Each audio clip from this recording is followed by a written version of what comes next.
Wars today are not only fought with weapons. Since the Middle Ages, we have narratives, we have propaganda. Oh, we have propaganda for 2,000 years and maybe more, depends on how you look at it. But the wars in the New Age is fought through economics, sanctions. When somebody hits your wallet, when somebody blocks your account, this is the new type of war, the economic war. And all the cartels are using the economics, and all of the cartels are depending on the economics and the money. So, who better to talk to about economics than with one of the best economic forecaster, Martin Armstrong? Sir, welcome to Mario Zna podcast. Oh, thank you for inviting me. Sir, I'm not going to waste our time. Let's jump to the questions. Since we made a deal about you coming as a guest to my podcast, the first question jumped in my head. Uh, I need to ask you, uh, what is from your angle, what is the best method, the best weapon to destroy another country? Well, usually it is economics. They've always done that, no matter what war you look at. I mean, Hitler was counterfeiting British pounds. You try to undermine the currency of an opponent. Um, that tends to be something that has been more modern, where in ancient times um, they didn't really fight that way. They just simply invaded or something along those lines. They didn't have the, I would say, the financial marketplace that we have today in modern times, with bond markets and currencies trading and things of this nature.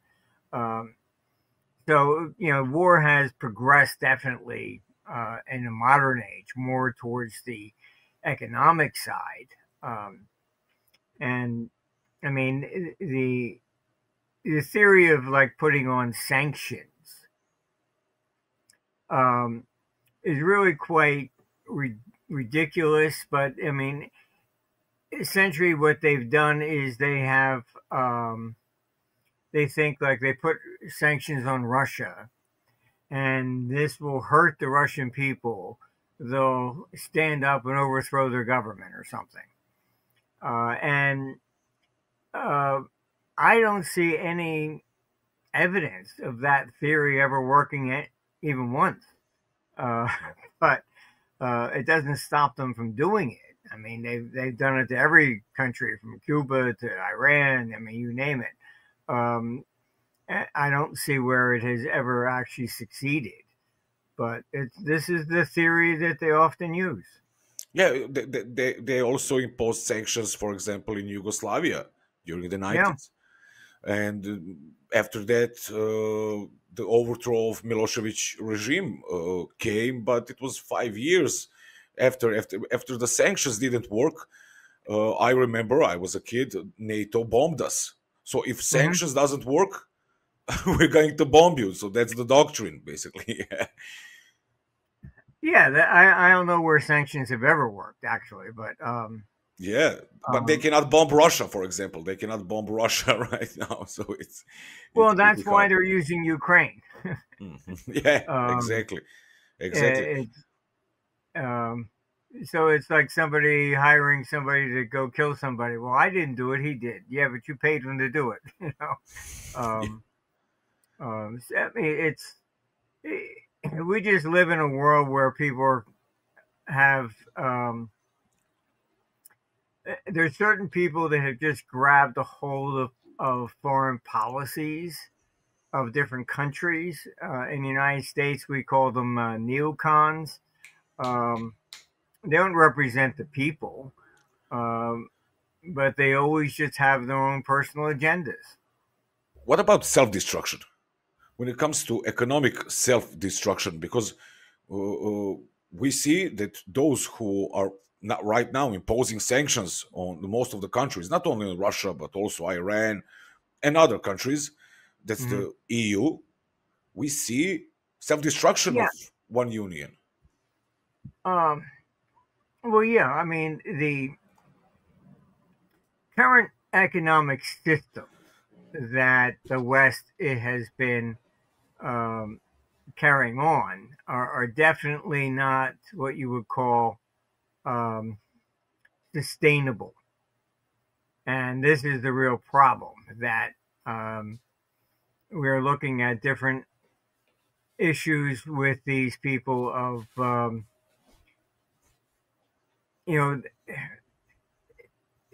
they continually borrow year after year after year without any real intention of paying anything back.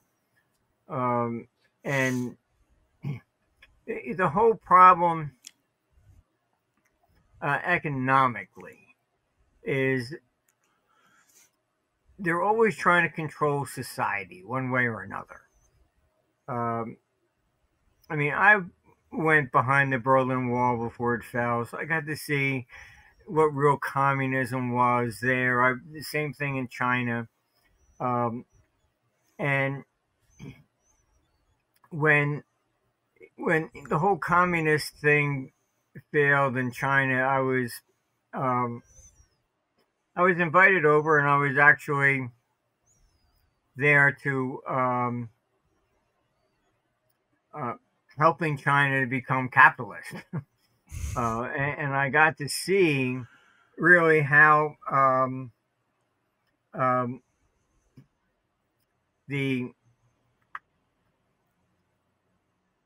why communism fell. They were the Chinese were monitoring everything, and they had actually 249 varieties of tea. And I had to explain, like, well, why is this one tea selling for $1 here and $5 over there or something? And I'd have to explain basically, look, where's it coming from? And first you have, essentially, you have the transportation costs. And they go, oh, yeah, really? Where in communism, if it was $1 here, it had to be $1 there, even if it cost $10 to get it there. That's why it failed. It wasn't economically sustainable.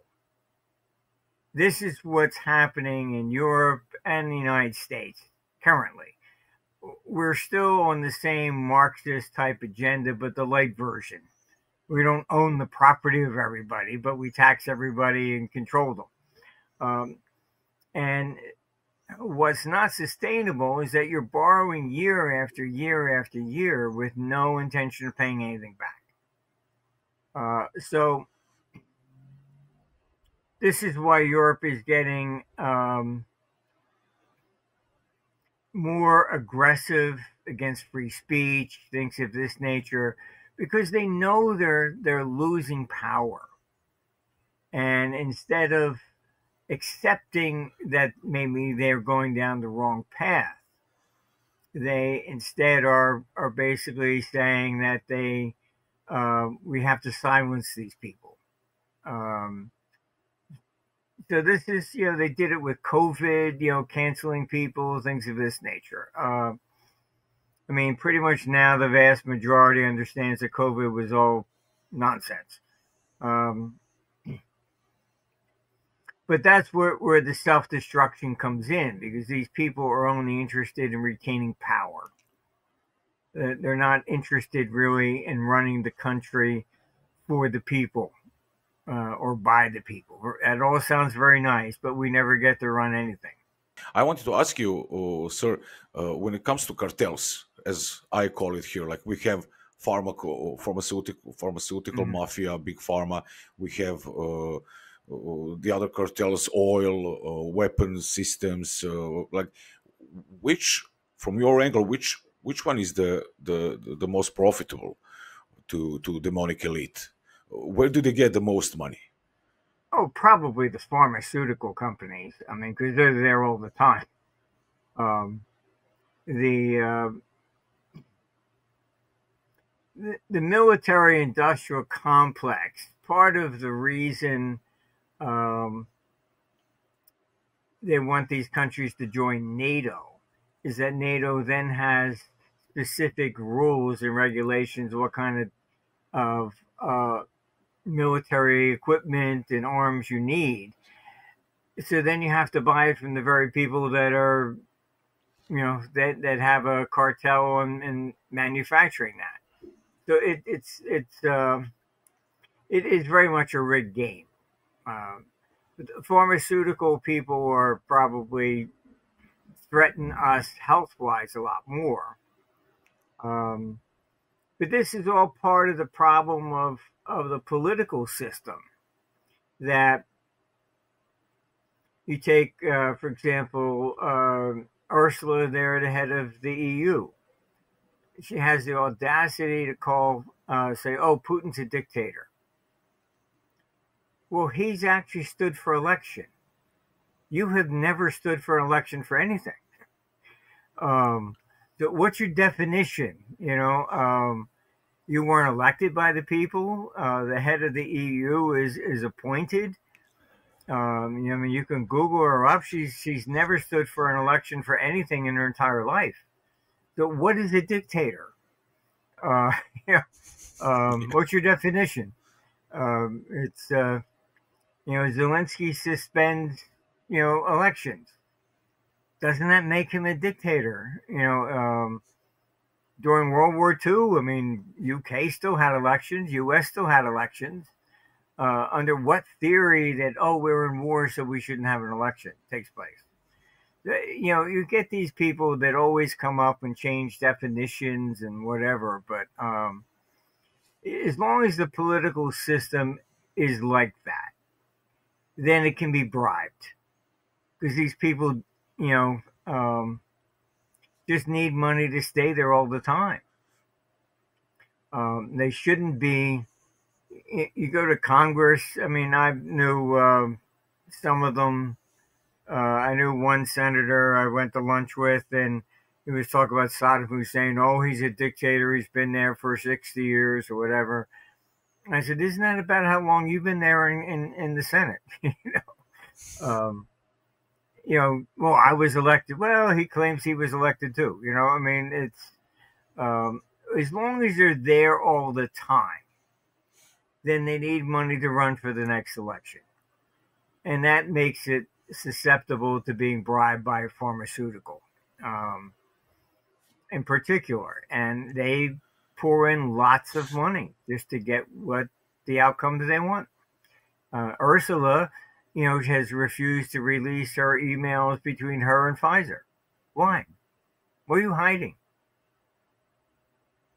Yeah, she is a part of the biggest investigation because her people are investigating her because of those messages between her and Albert Bourla. I don't know how many billions is in that corruption scam, and everything is everything is cool, everything is fine. The others are corrupted, not the European Union. But what I wanted to ask you is, and here from Europe, especially Balkans and Serbia, we don't get so much economics. People, when people travel to Serbia, they see that we are drinking coffee all day in coffee bars. Like, where do you work, man? They ask us question, where do you work? Like, where do you get the money? And we don't know the answer. But I don't know the answer. Where does United States and European Union get the money? United States, when Biden was president, where did they get the money to fund Ukraine, for example, or other parts of the world through US AID? Where does that money come from? Oh, they just create it. They issue more and more debt, and that's the whole problem with the system. The debt is still money. It's just money that pays interest.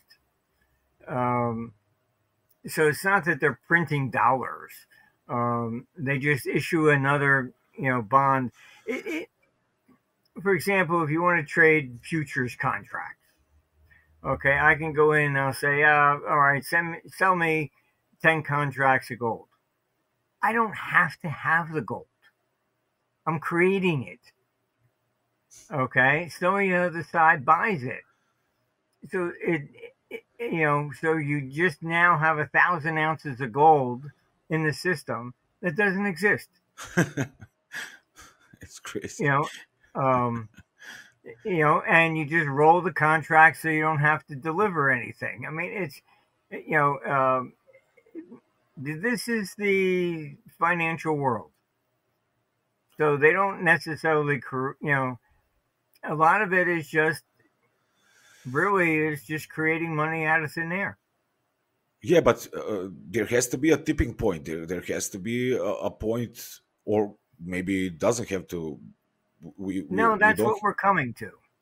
Yeah. So my question is like, how much longer are they going to create gold from thin air or money from thin air? Historically, governments fail. You can look at thousands of years, but it's not the quantity of debt. People are wrong about that. You can continue to do this as long as somebody's still standing in line to buy the next round of debt. It's when they stop, then you can't pay it, then you default. This is what happened to Europe, like in 1931, for example. They all ended up defaulting. So eventually, it comes to a head. And no matter what government you look at, this is what will happen. And Europe is probably the worst because they never consolidated the debt. So each country still has its own individual debt. And that was mainly because Helmut Kohl, who was the Chancellor of Germany, didn't allow the German people to vote to join the euro because he knew he would lose. So he took Germany into the euro anyhow. And he insisted no consolidation of the debt. So right now, you have the UK and France economically in trouble, with their finance ministers admitting they might have to seek an IMF loan. Now, why would you do that?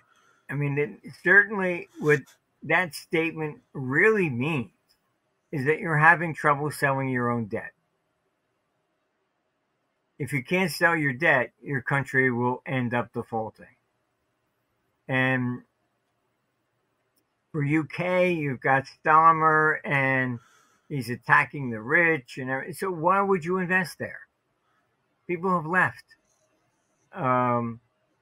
They think that, we'll tax all the foreigners that are here, and we'll get more money. Okay, but they left now because you're going to do that.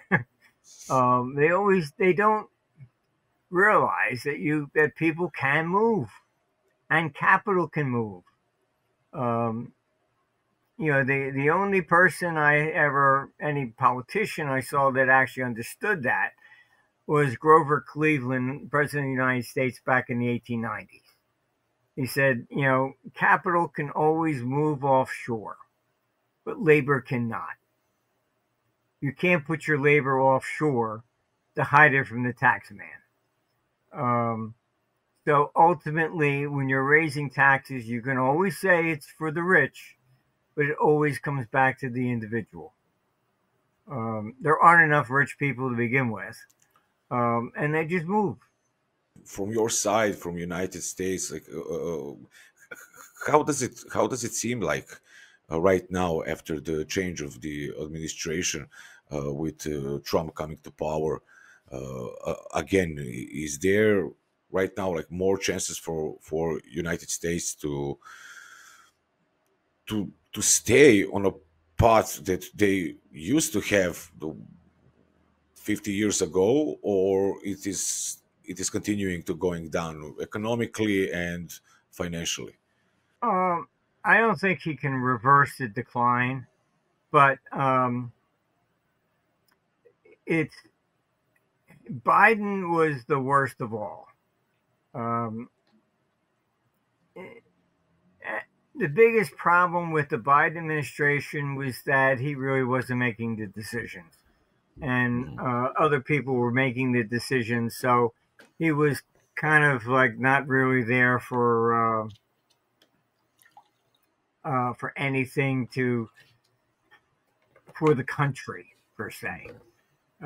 And why they don't like Trump so much is that because he is a billionaire, they can't bribe him.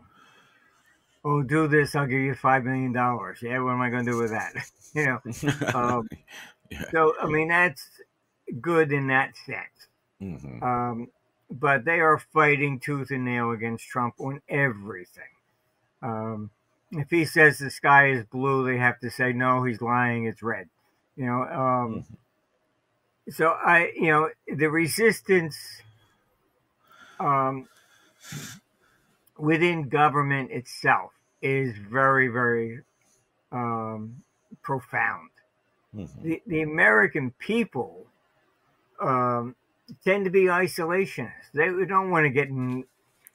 I think one of the things that he was reelected for is that Americans are tired of all these endless wars. And they don't see it as beneficial to the country or anything of that nature. Even Vietnam, you can look on YouTube, and Robert McNamara, who was the neocon that took America into Vietnam before he died, I think one of the clearest conscience, and he says, well, we were wrong. We thought Russia was involved. It was just a civil war. Well, 58,000 Americans died because you were wrong. How many millions of other people died? But this is what I mean. These people, I don't know what it is, but it's just certain people, they want to grab that power for personal vindictiveness, hatred, or whatever. If you look at Anthony Blinken, who is Biden's Secretary of State, you had Victoria Nuland, and then you had Garland. 3 people in his administration. All 3 people claimed that their families were from the Ukraine area. And all 3 claimed that their families were persecuted by Russians.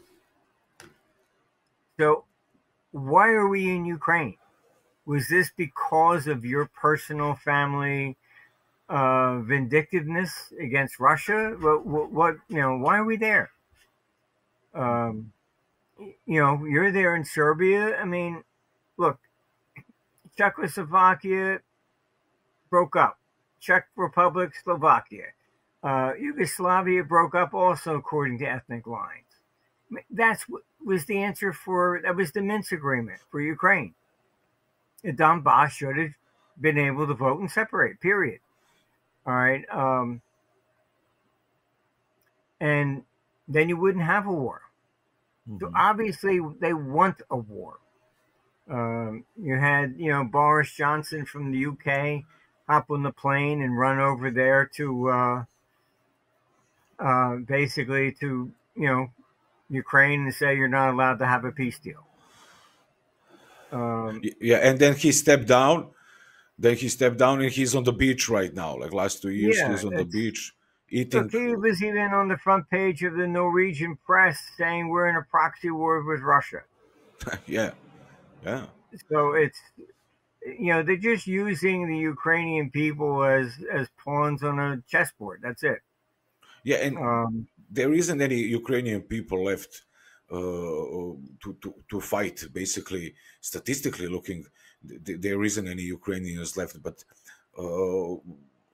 we will get back to Ukraine. But I just don't want to forget this question. There was one country in Europe which stand for the most prosperous country. That the name of that country was Germany. Now we call it the Islamic Republic of Germany, but it used to be called Germany. Germany is getting worse day by day. They are the car industry is destroyed. They're letting the workers go home from Mercedes to Volkswagen to Audi, and Germany. And we had a lot of people from Serbia going to Germany to work to earn some money. Now the people are coming back to Serbia from Germany Yeah. because people can feel physically that something bad is going on. So can we agree on that? That Germany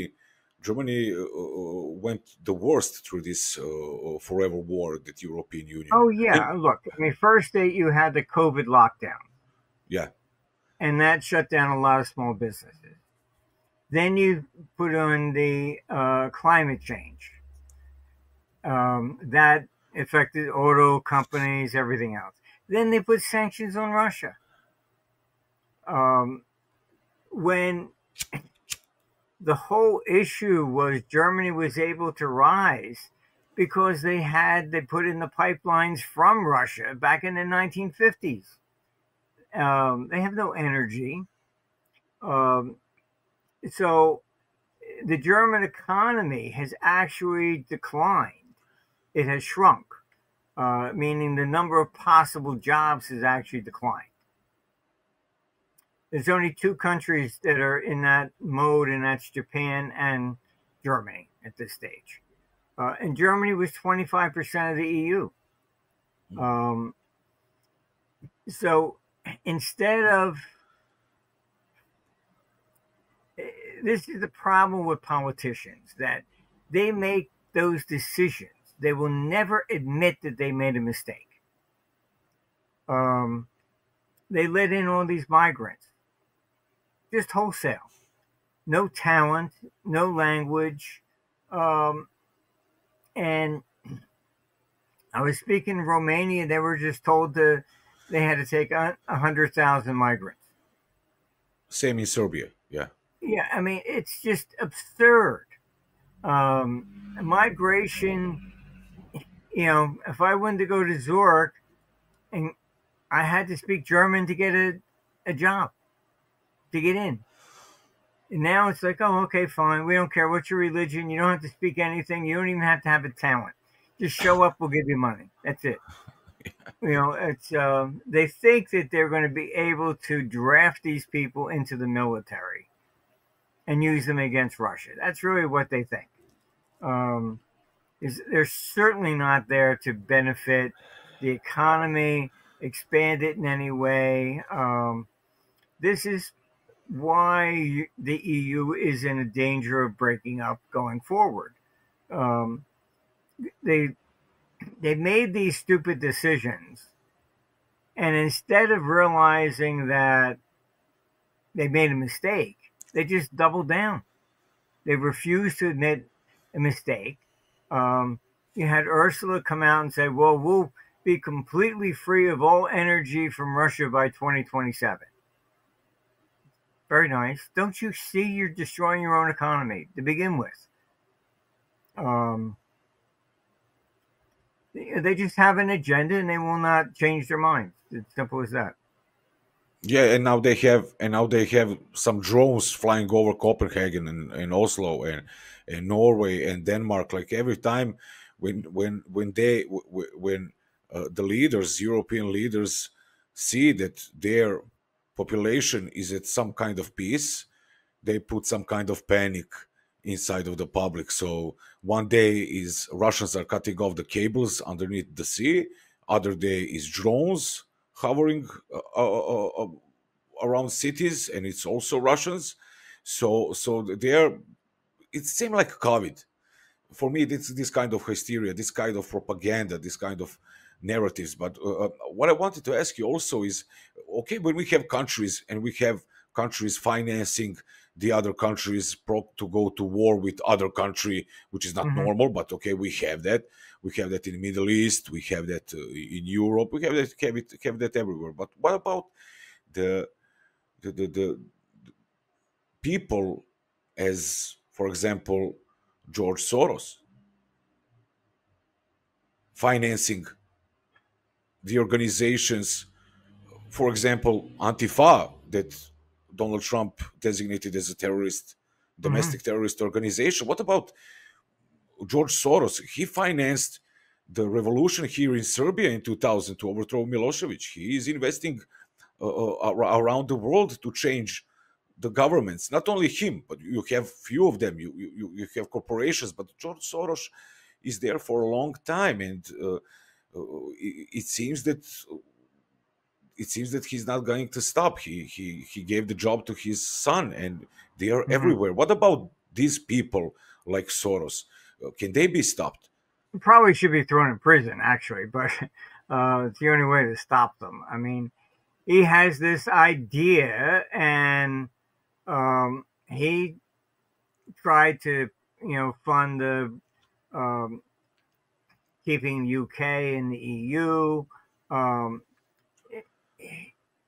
his ideas are very strange. They're anti-democratic. They're against the people, um, and he causes a lot of problems throughout. He's always funding, um, like the Democrats in the United States, always to create civil unrest and things of this nature. It's um, personally, I would put him in jail, but um, I'm not very pro Soros at all. But um, it. But all these things. I mean, the reason you have Europe in such trouble, and he can exploit this, is that whenever a country is in economic trouble domestically, they need an external enemy. Mhm. So um, that's the main thing they're doing with Russia all the time. Oh, Russia this, Russia that.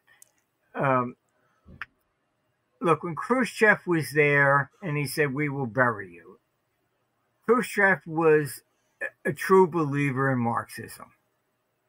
He really believed what he was saying, but it was philosophical. Putin is not a communist. The Russian people don't want to invade Europe any more than American people want to go over and invade Russia. Um, it's always leaderships that do this, and the problem with Europe is NATO should have been shut down when the Warsaw Pact fell apart. That's what it was there to defend against. So the problem with NATO is their only purpose is war. They can't say, "Oh, okay, Putin's a nice guy. He really doesn't want to invade Europe." Okay, well, thank you. I don't have to give you any money then. Yeah. Um, so they have to say that Russia is evil, wants to invade. They have to do that just to keep their salaries and pensions going. Mhm. Um, they can't tell the truth ever. And that's the problem. Any government agency is like that. USAID, whatever. They're always going to fight to keep the agency there because otherwise they lose their salaries and pensions. Um, but Europe needs to constantly say that Russia is evil. It's a distraction because if they don't, as the economic and more and more jobs are lost, the economy goes down because of their stupid decisions with climate change and COVID and sanctions on Russia. All that undermines their domestic economy. And Mhm. eventually, what happens is that the people say, "Hey, wait a minute. It was better before than you were here." All right. Then they rise up against their own, when the pensions go and stuff like this, they'll be storming the parliaments with pitchforks. Mhm. So they have to have an external enemy. When President Biden put up the sanctions on Russia and gasoline prices went up, he didn't take responsibility. He says, he called it Putin's inflation. What did Putin have to do with it? You're the one that did the sanctions. Yeah. So, I mean, this is always standard no matter what country you're looking at. They will always point to somebody externally as a diversion, because otherwise the people are going to rise up against them. Yeah, and it's that easy when you look at it to explain to the people. It's that easy. Why do they do that? They need an enemy so they can Mhm. so they can pay out their people, their generals and their leaders. So when it's not Russia, it's Afghanistan. And when it's not Afghanistan, it's Serbia or some other country. Yeah, you're right. Please tell me, um, uh, when it comes to economics, world economics, uh, we we always look at the United States as number one. And okay, yeah, thanks to God, Americans have Trump now in power. But uh, I think that China took the lead, and it's leading every day by day. It's getting Mhm. to be more stronger as an economic power. Do you agree with me, or China is something totally different? No, China will eventually surpass the United States. Um, they have looked at the U.S. and they've looked at the European model, and they're copying the United States, not Europe. Um, Hmm. Europe is still operating under the old mercantile ideas from the 19th century. They keep tariffs very high, regulations high, all under the theory of protecting jobs. But in really, what they're doing is suppressing the economic growth. Um, the United States boomed mainly because it is a consumer-based economy. So um, what you ended up with was largely the um, U.S. consumer accounts for about 1/3 of the world consumption. And that's why the U.S. is the number one country. Because Germany still has to sell their BMWs to Americans. Japan's got to sell their Toyotas. China is trying to mimic the United States. They're trying to build a consumer-based economy. They're not there yet, but eventually they will be. And this stupidity with war, with Russia, etc. Um, Trump may be trying to keep us out of that, but he's not going to be there forever. And Yeah, and China profited from the war that yeah, the Russia and the West have. They profited from the war. Here in Serbia, for example, you have all the salons of China's car dealerships, and these cars, because Serbia is not in European Union, you can basically buy a car that is uh, even better than BMW mhm, for 20,000 euros, but that BMW from Germany costs 70,000 euros. right, So they have an auto industry, and they're coming in Russia, for example. The Chinese cars are everywhere, and right. it's really good class cars. And then European Union, because they want to defend their car industry, automotive industry, they put on taxes to Chinese cars, like 50% or almost 100% Mhm, for importing a car. So like one day also that will have to end. The European, the German, the Slovakian man will see that he can buy a good car for $15,000, not $50,000 like why you don't let me to buy to save some money, but China is really hitting hard. I'm not a big fan of China ever since COVID, and when I saw what was happening there. But I'm also not a big fan of European Union, who took China model during the COVID, and locking down people and stuff. But Yeah, things no, are changing. Things are changing. Yes. Like I said, any rational person will look and see this is not working, so let me change it. But politicians don't do that. And to them, they act out of their own self-interest. I just need money to make sure I win the next election or rig it or whatever. And that's the real problem. It's you're not going to change it. People talk about gold standards and things of this nature. I said, very nice, but you're not going to change that until you change the political system. Mm-hmm. Until we get to a rational political system that works for the people rather than for these elites that just stay there forever, then that's the problem. So, look, NATO got involved and was bombing Serbia. Why? Because you were more pro, Russia than,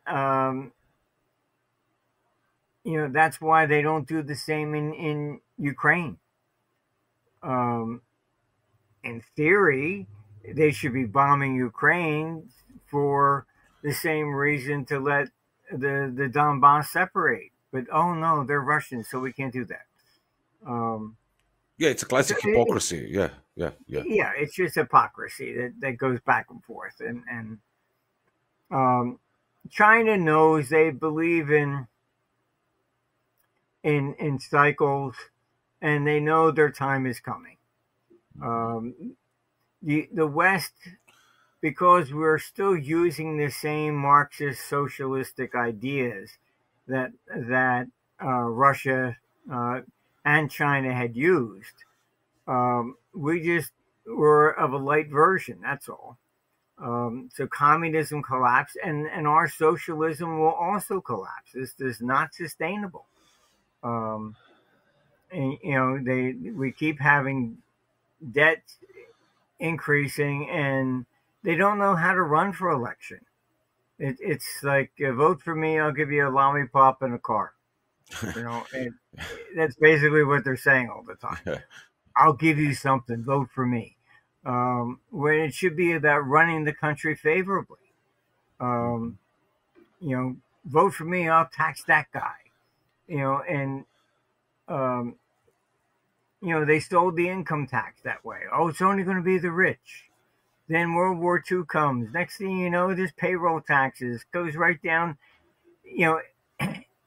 Where they lie is they put in income tax. Oh, it's only going to be the rich to pay. Okay, how do you know who's rich? Everybody by law has to file an income tax reform and say, okay, fine, I only made, $1,000, so I don't owe anything.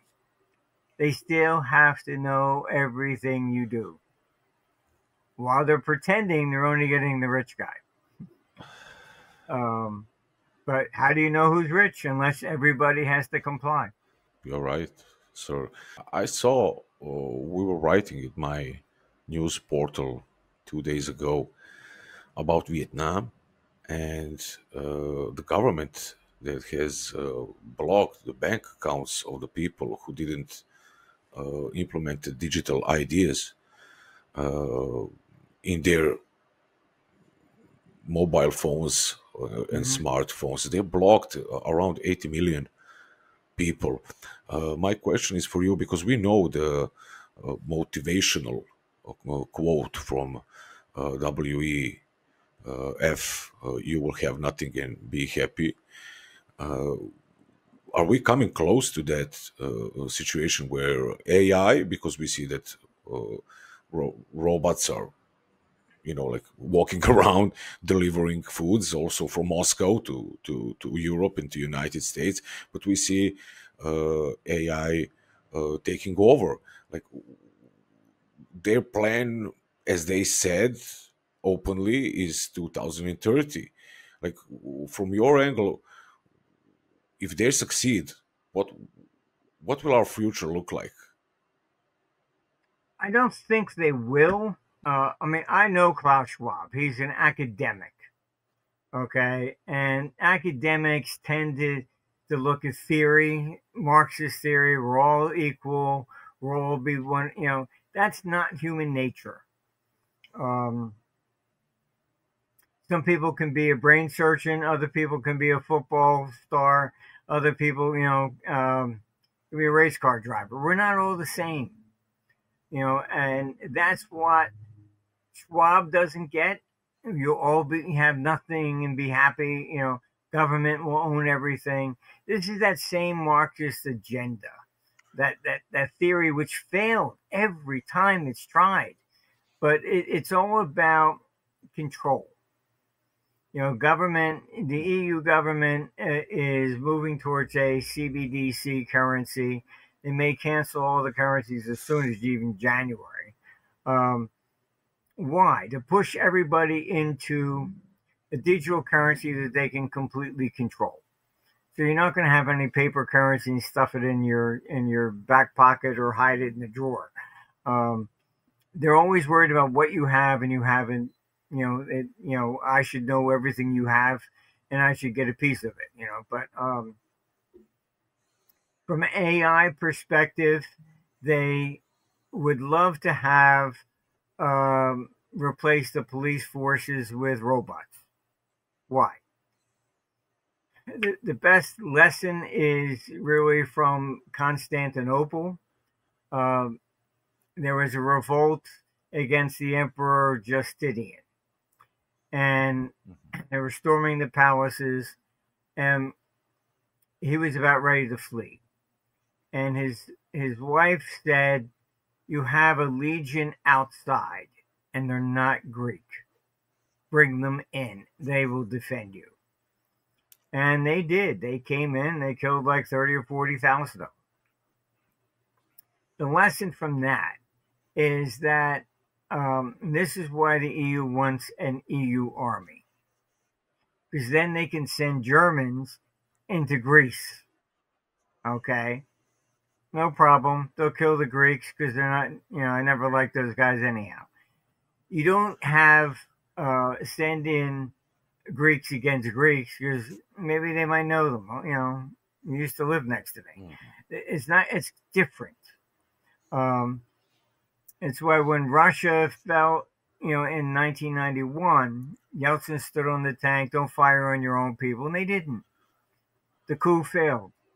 Okay, it would not have failed if you had troops from someplace else.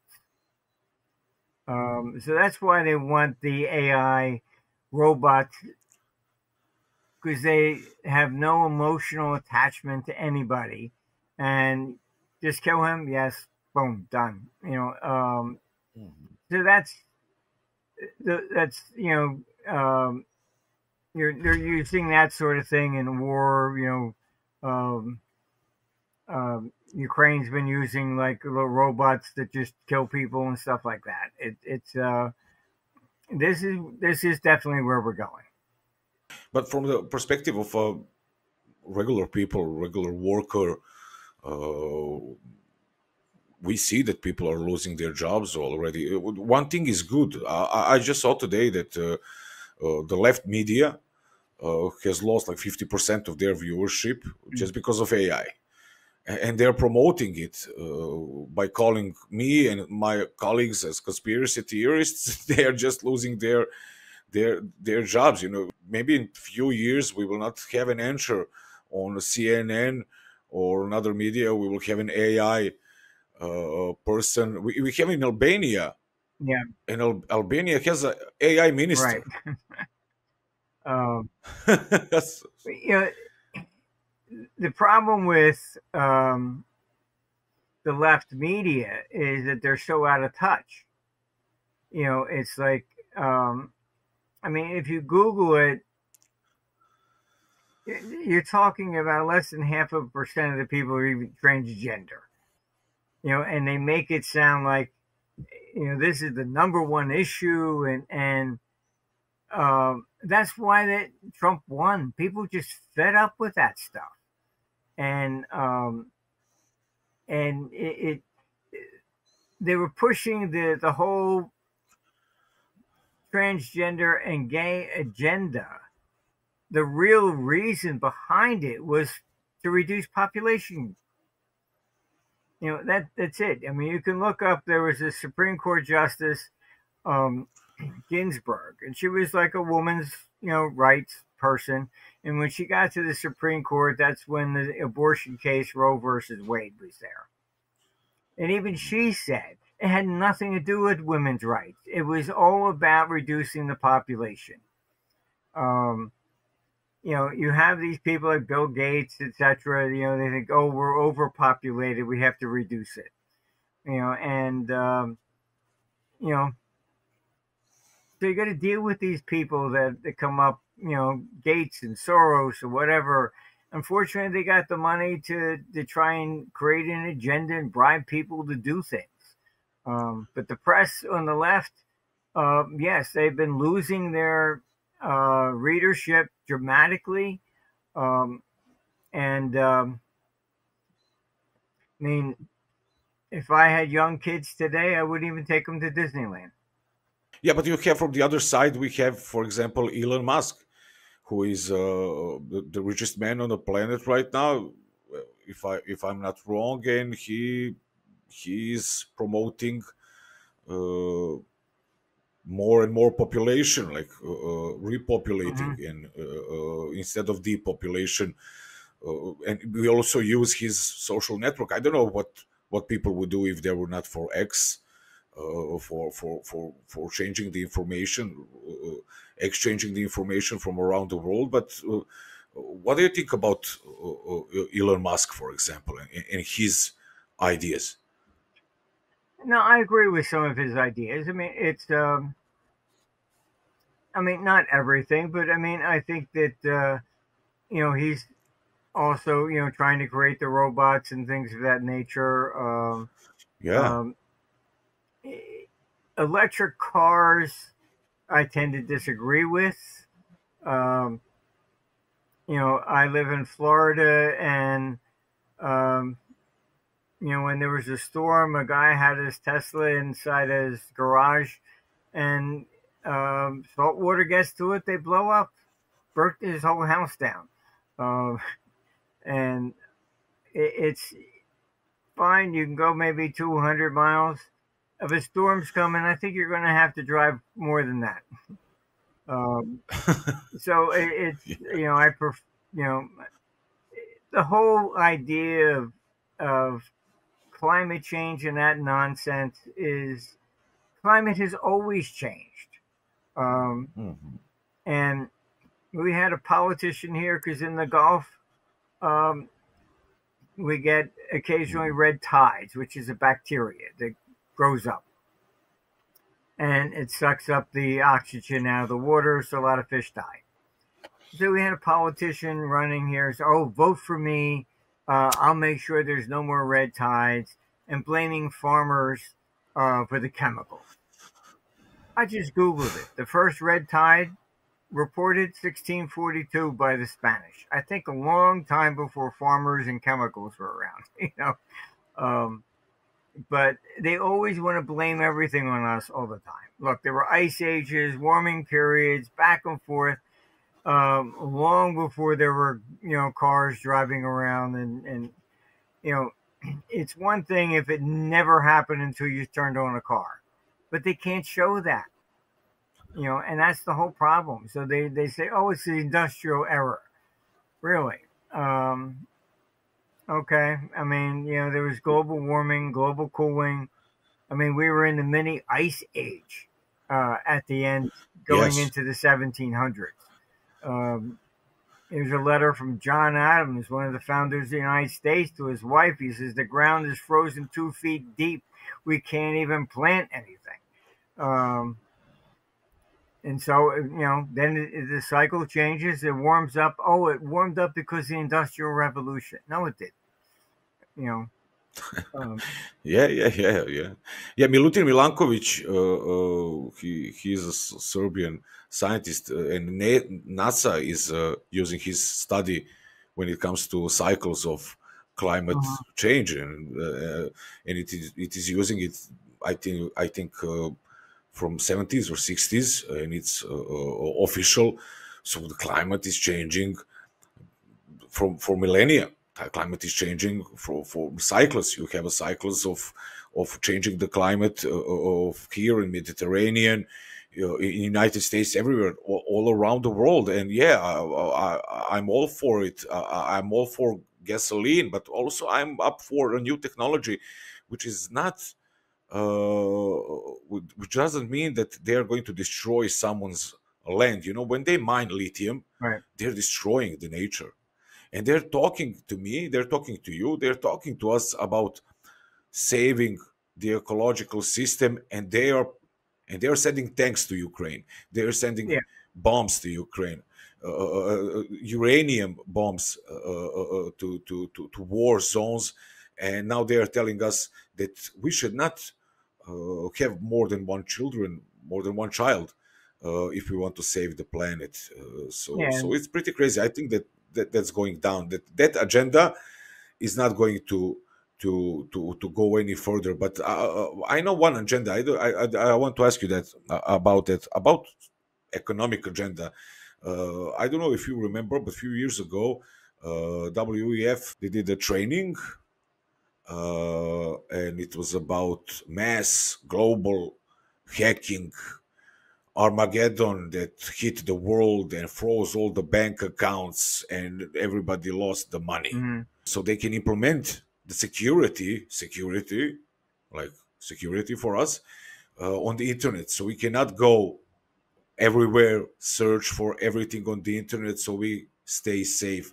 Do you think that they have that in their book? Do they think they're planning some kind of virus, but the virus when it comes to digital information, so they cut us off and put us in digital quarantines, Well, I think digital yeah, I lockdowns? think Yeah. they would love to do a lot of that crazy stuff. I don't think they have the power to do it.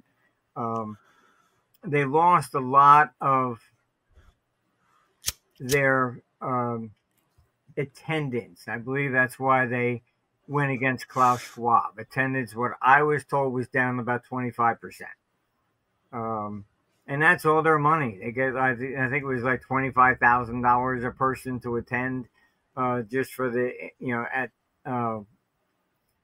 in January. And once Trump was elected, that was it. Everything in their agenda was basically thrown out the window, because they were all for everything. Climate change, that's the number one problem. This, that, you know, they were all for the vaccines. I can tell you that I know that Klaus Schwab was calling people. I was told about 2 or 3 months before COVID, warning them a virus is coming. Even that was all planned. And he had a little video of there. Tell us how nice it was for a lockdown, how quiet the world was, and it's and we saved the planet. Look how much pollution went down because we were locked down. Well, let's just kill all humanity and maybe you'll be happy. I mean, it's just the really extreme ideas, and I mean, I've seen, and anybody that objects to that, they go after. Look, they tried to, criminally prosecute to stop Trump. In France, they went after Marine Le Pen. In Romania, they're going after Kaylin as well. And in Brazil, they're sentencing, Bolsonaro to 27 years. they use the law to go after crazy. anybody that's an opponent. I mean, I've seen some outtakes from a movie. Bolsonaro was there at the WEF and listening to all these people, and he said they're all crazy, you know. And so who do they lock up? Oh, Bolsonaro. And you have Lulu, Yeah. who's basically a communist, really. Um, Yeah, who vaccinated the whole prison system and with all the children yeah. in Brazil. Yeah, yeah, yeah. Um, Yeah, it's pretty crazy, and you're right. We're seeing around the world that they're trying, as they are losing more and more power, they are becoming more aggressive. yes. Now That's that's the the nature of the downside. beast. Um, Yeah, and like I said, the more Europe economically is declining, the more they need to say that Putin wants to invade any day. Um, so we better go invade him first. yeah. We can clearly see that European Union is really searching for a war, but I don't know what they can do with their LGBTQ armies. Really, European Union 15 years ago was different. Now, it was one story. Today, it's totally different. I have a last question for you, sir. I know that you know and you come from the world of science. Economy is complicated, and a lot of politicians and leaders around the world, when they speak to the public, they said, "Oh, GDP," and people don't understand that. People just get mixed up, And I'm not going to ask you that, but I'm just wanting to ask you for a piece of advice, a simple piece of advice, like put it like in plastic mode, for the ordinary people on how they can resist the system that is coming upon us when it comes to control and it comes to preserving our basic human rights, and how can we keep ourselves free from the claws of demonic elite. Well, certainly do not join the EU. Um, uh, Doing that, you surrender your sovereignty, and then you get to dictate. You will do this, you will do that, and it has nothing to do with. They don't care about the people, the culture of any individual country. Um, what you do have to look at is to try and remain as independent as possible. And as far as assets are concerned, I mean, that's why gold has been going up, mainly because it's neutral. It doesn't depend upon which country survives at the end of the day. Um, so it's more along those areas of just being, just be careful about any accounts in the EU or something like that, because they will, when that first bullet flies, you can look at what they did in World War One. They shut down all the stock markets. They will clamp down on capital, and that's what the whole CBDC thing is about. If they can cancel the currency before war, then forces everybody into the digital, and then you can't get it out without their permission, and they won't give that permission. So just remember to stay independent as much as possible. That's the main issue, I So think. thank you very much for being my guest tonight here at Mario Zna podcast from Belgrade. Thank you for inviting me, and take care over there. Okay, I for sure I will. Let me just say goodbye to the crowds, people you have heard, Martin Armstrong. You have heard. You got the advice, uh, not only for people from Serbia, but for people from around the world, and that's the point. Uh, we're going to stay free. It's not going to be easy, but I believe that we are going to be in a better society, in a better world tomorrow. And I have to call free Jair Bolsonaro. He is one of the best leaders in the world, and I really appreciate him. I really love him. That guy is. I would wish that all the politicians were more like Bolsonaro. So take care, guys. Catch me up on X, and see you soon.